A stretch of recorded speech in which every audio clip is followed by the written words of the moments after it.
Sergei, I want to start with you, actually, because Michael made the point at the very beginning of this discussion about seaways and opening up of the Arctic waters, that there are many different Arctics. Let's talk from your perspective about the Russian Arctic and what you see happening in Russia's Arctic waters.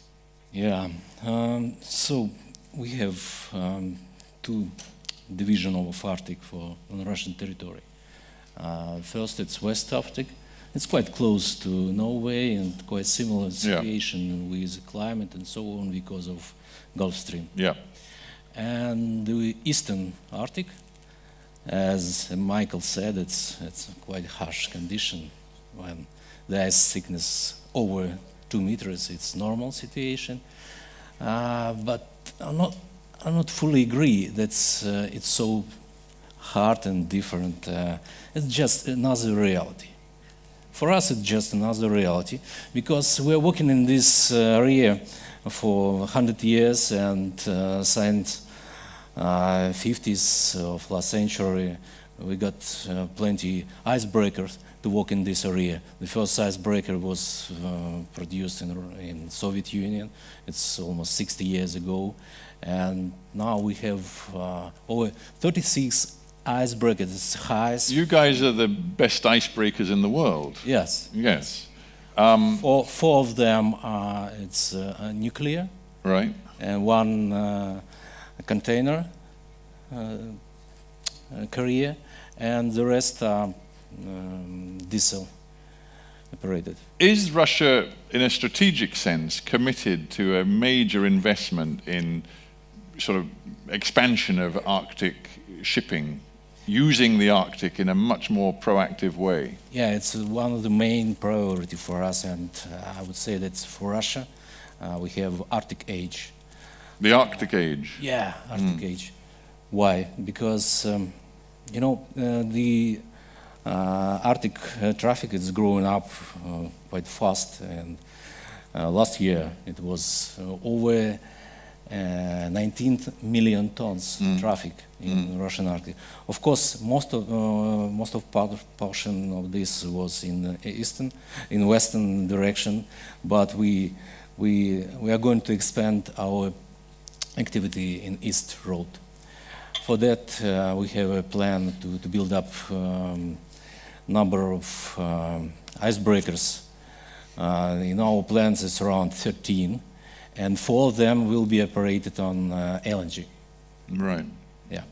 Why we're doing? Because our plan to extend the traffic from 19 last year to 80 in 2024. Well, it's fascinating that Russia sees this age of the Arctic, and it has big, ambitious expansion plans in its terms of its fleet and everything else. Does this? You spend a lot of time thinking about sort of geopolitics as it affects the Arctic and the waterways and the future for potential conflicts of interest in the Arctic. Do you see emerging conflicts of interest when it comes to shipping and access and the waterways? In 1969, Canadian Prime Minister Pierre Trudeau said that closing the Northwest Passage to commercial shipping would make as much sense as closing the Port of Montreal to commercial shipping. Canada and Russia recognize that there are benefits to the coastal state of having not just their own country ships, but foreign ships using those waters. So it's never been a question for Canada, and obviously not for Russia, to keep foreign vessels out. We want to work with them. They have to follow our rules, our environmental protection, our safety, but the position of the two countries is that the coastal state has to have control to everyone's benefit. Yeah, I would add, you see, it's another condition. That's why you need some requirements for the vessel. It should be ice class vessel with winterization and so on. You cannot sail there with regular vessel, with conventional. Otherwise, it will be accident and so on. That's why we are improving some regulation to save this way for the vessels which will cross. So Russia and Canada are basically on the same page in their approach.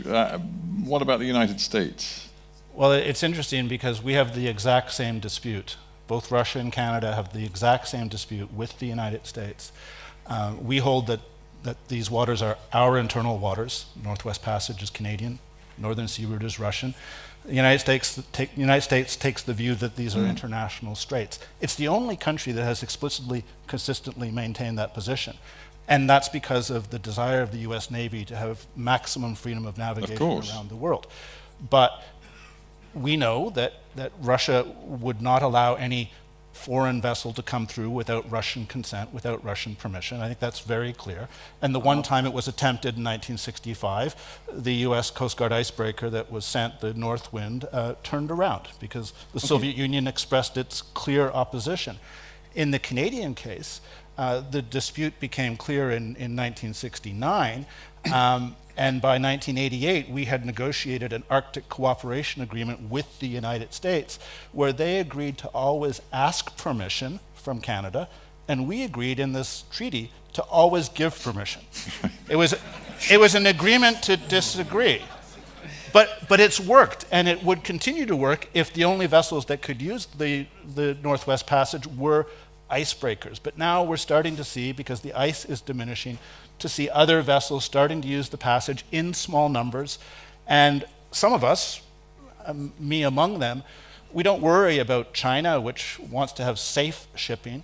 We worry about flag of convenience vessels that might not have enough insurance, that might not have a sufficient protections, that might not have ice class, attempting the Northwest Passage in order to save money because they're on the verge of bankruptcy. Those are the ones we're worried about, is the rogue carriers, not the big countries and not the reputable shipping companies. We're not worried about Maersk or COSCO. Right. I want to bring it now back to Norway and to our other two new guests whom we haven't heard from. Let me start with you, Nick Hughes. Just an incredibly British name for the leader of the Norwegian. I'm from Croydon in South London. Right. Well, that qualifies you very well to be the leader of the Norwegian Ice Service, I'm sure. What you know, you've been listening to this debate about the changing nature of Arctic waters. What's your take on it?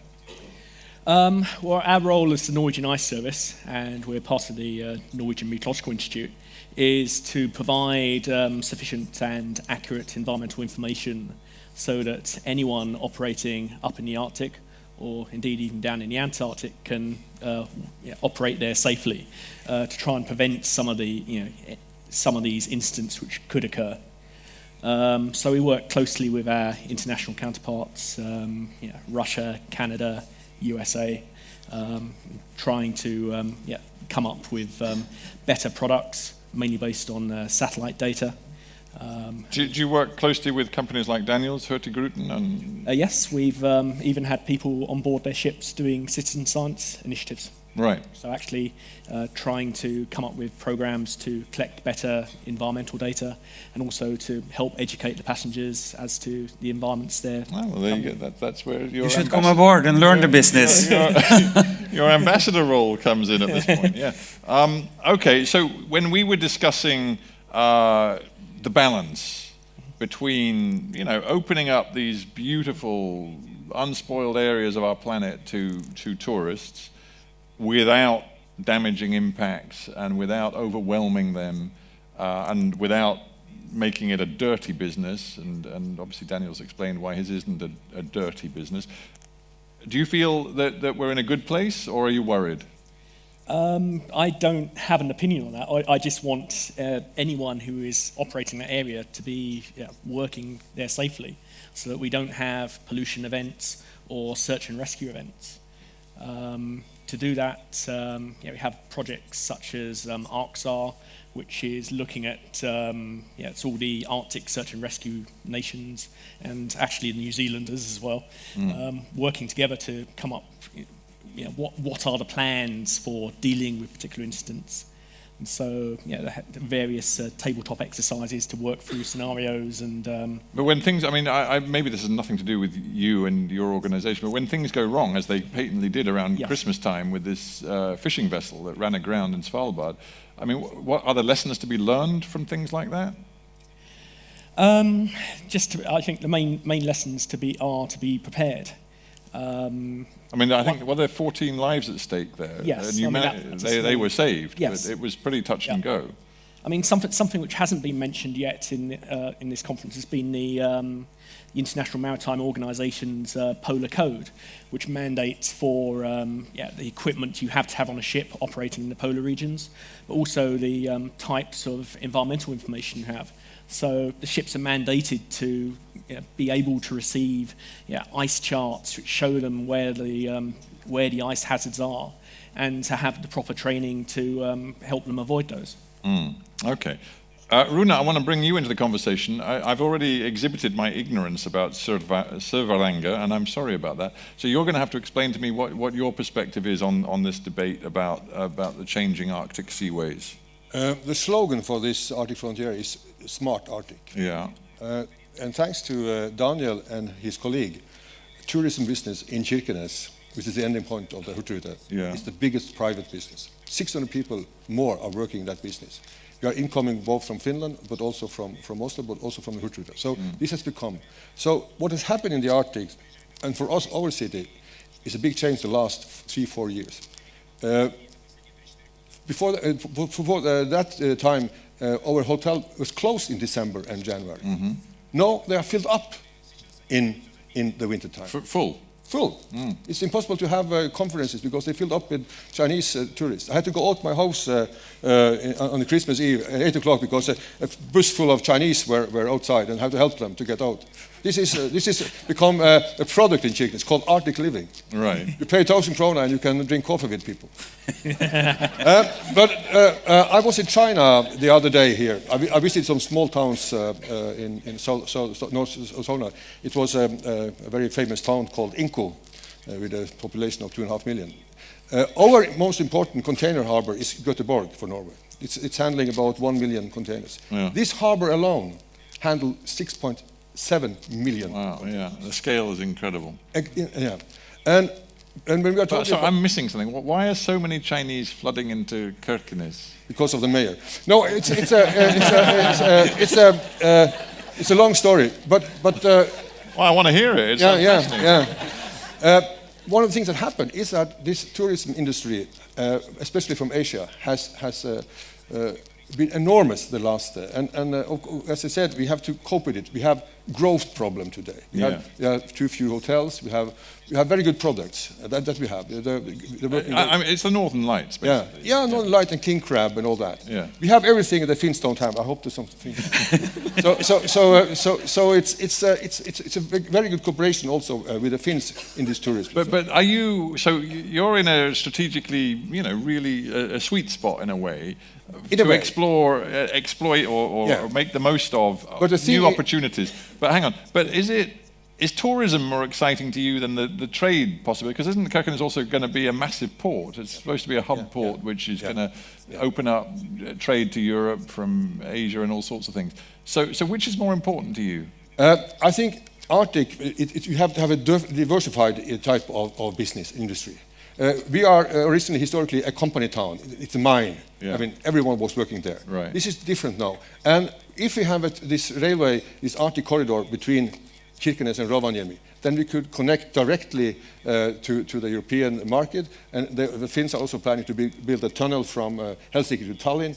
So I think the window is open now for Norway the next 3-4 years. And it has to do it together with Asian countries like China, Japan, South Korea, and so on, to build this railway.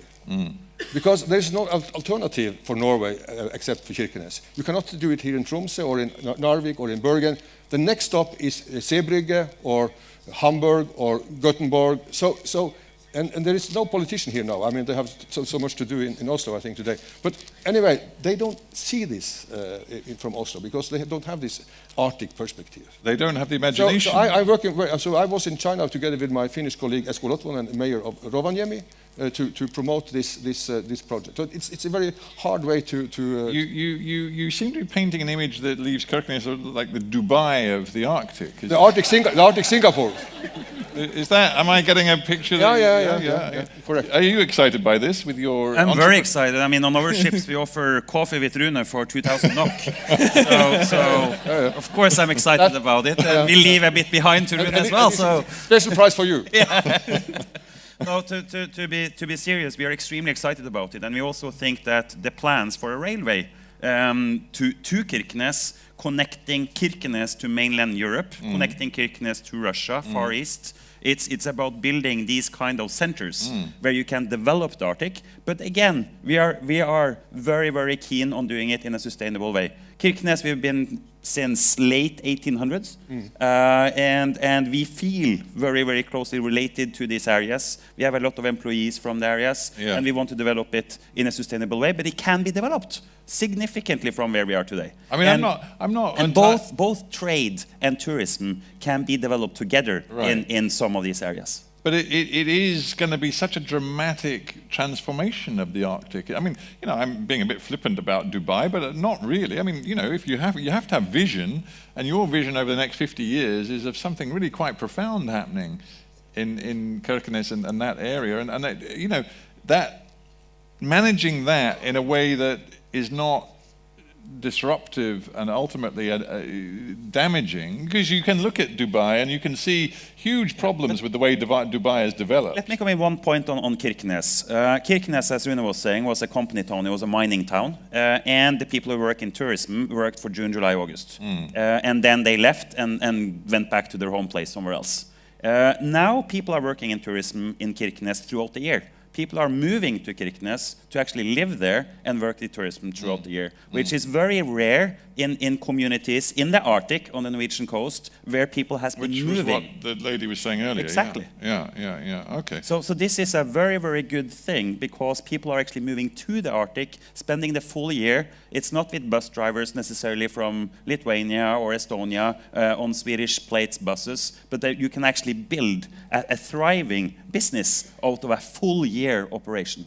Sergei, is Russia full of excitement and imagination and projects like this on your side of the border? I mean, we had the theater director from Murmansk describing how Murmansk, for example, has lost something, I think he said something, between 150 and 200,000 people over the last 30 or 40 years. Since it was a Soviet city, now it's a city that is, you know, seriously depopulated. How are you going to use the opening up of the Arctic to revive your cities and create new opportunities? Yes, you see, the most important to have an infrastructure.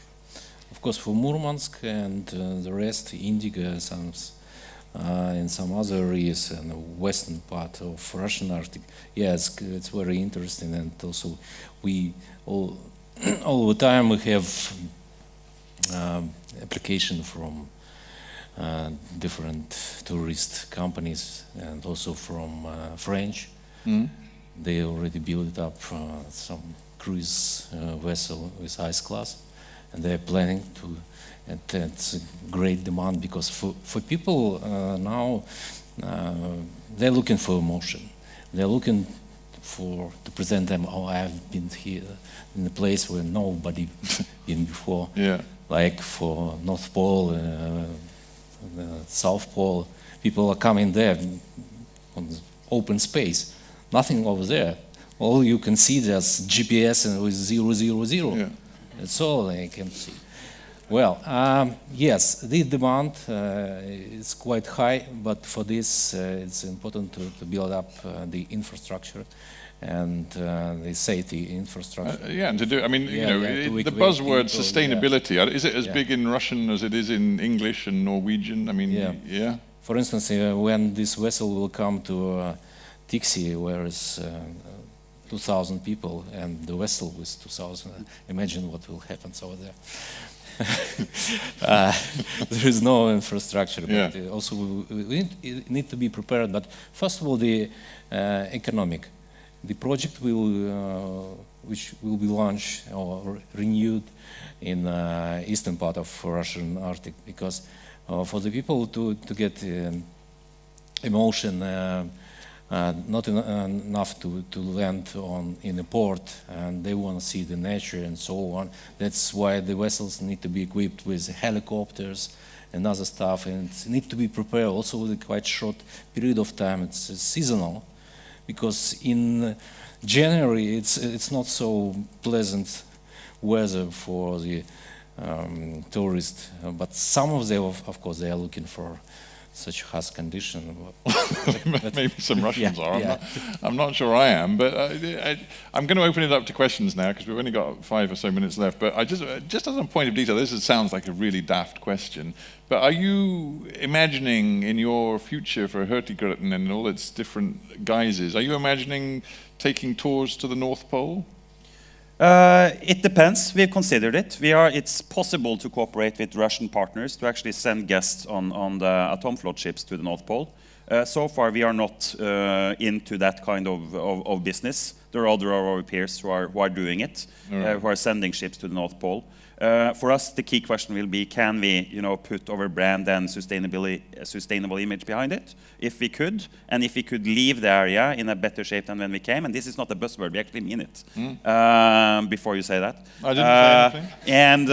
And if we can make sure that we leave the place in a better shape than when we came, we could operate there. But that's the key question. And also a comment to the Northwest Passage on these communities that we're speaking about. It's key that we are welcomed to these communities, because if we are not welcomed, why bother coming? And when we were one of the ships who was stuck in the Northwest Passage this summer, over Fram, 200 guests, couldn't get through. And we had been having a dialogue with a lot of the communities that we were going to visit in advance. And we say, we're coming, how can we cooperate? They were ready.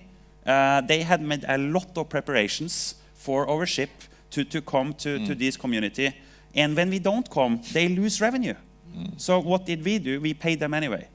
So because we want to collaborate with these communities, with the Inuit communities, and make this a sustainable livelihood for them. What happened to the 200 people? Well, they weren't extremely pleased, but then conditions of the nature is the conditions of the nature. So we changed around the itinerary of the cruise, visited some other places, and that was it. And how long were they stuck? Because it's just interesting. We were talking about. They weren't stuck. They were on board the ship. The ship just went to other kind of places. Oh, they never got stuck in the ice. No, okay, I got it. Okay, fascinating stuff. And there are questions, and we'll try and squeeze as many as we can. We'll start at the front just because that's easy. Hello, my name is Bent Elizabeth, and I'm quite overwhelmed by hearing how all engaged you are in sustainability. And actually, my concern goes to a way that you haven't addressed at all. And it's not so much the ships the size of Hurtigruten, but it's the very big cruise ships and the amount of them. And I grew up here, but I have traveled a lot in Svalbard. I lived for years in Greenland.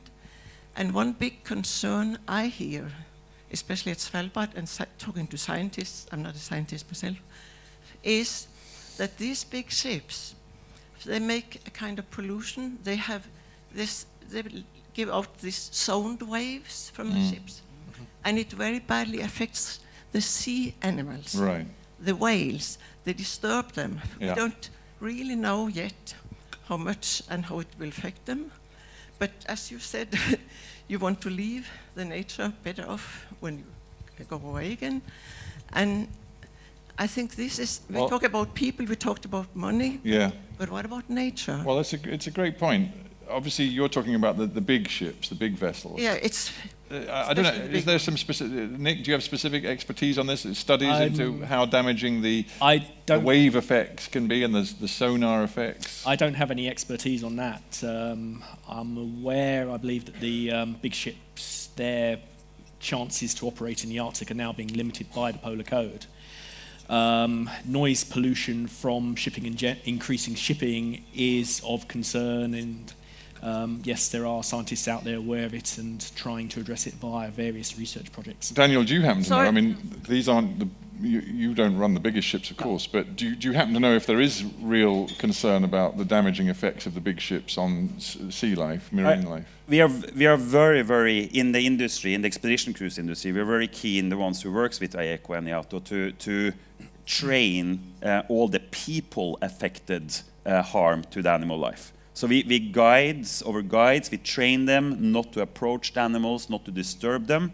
But the impact of running big ships with 5, 6, 7,000 people into Longyearbyen, we are against it in so many ways. But I can't say the scientific effect that this will have on animal life. Very quickly, Michael, because there's other questions, so I want to get to other One questions. comment. Well, I'm sorry to be very direct, but you say you're not an expert, but you should be.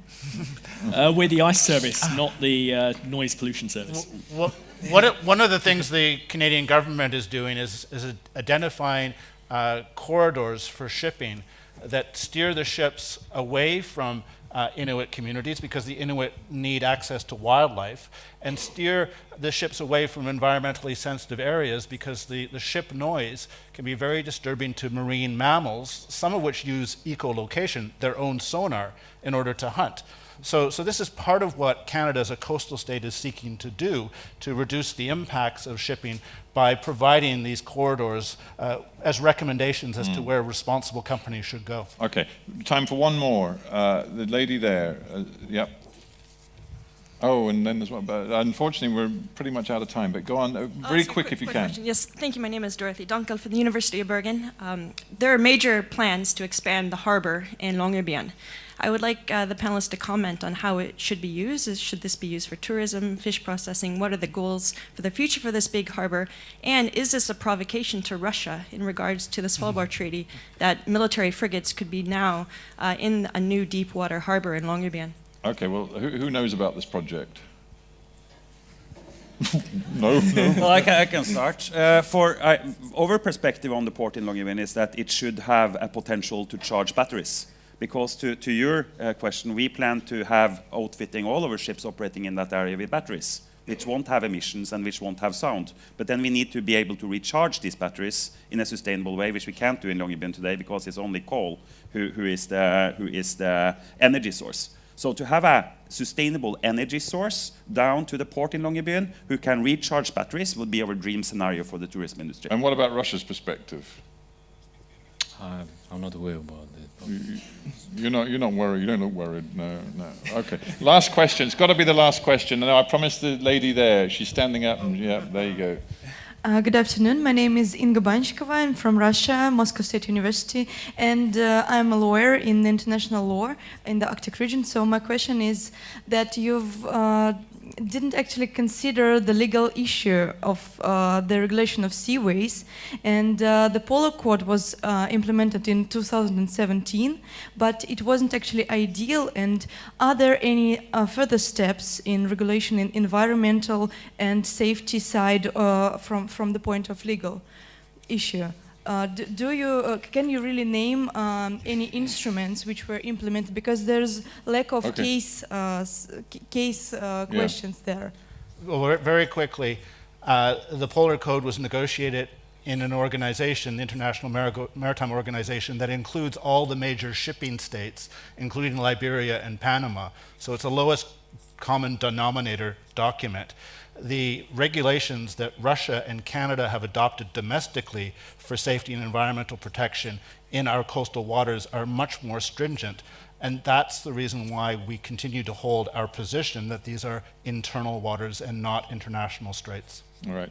I am going to have to close the conversation at this point because we have absolutely hit our deadline. So, ladies and gentlemen, can I just invite you all to thank our panelists very much indeed. Panel, thanks a lot. If you would take your seats, that would be great. Thank you.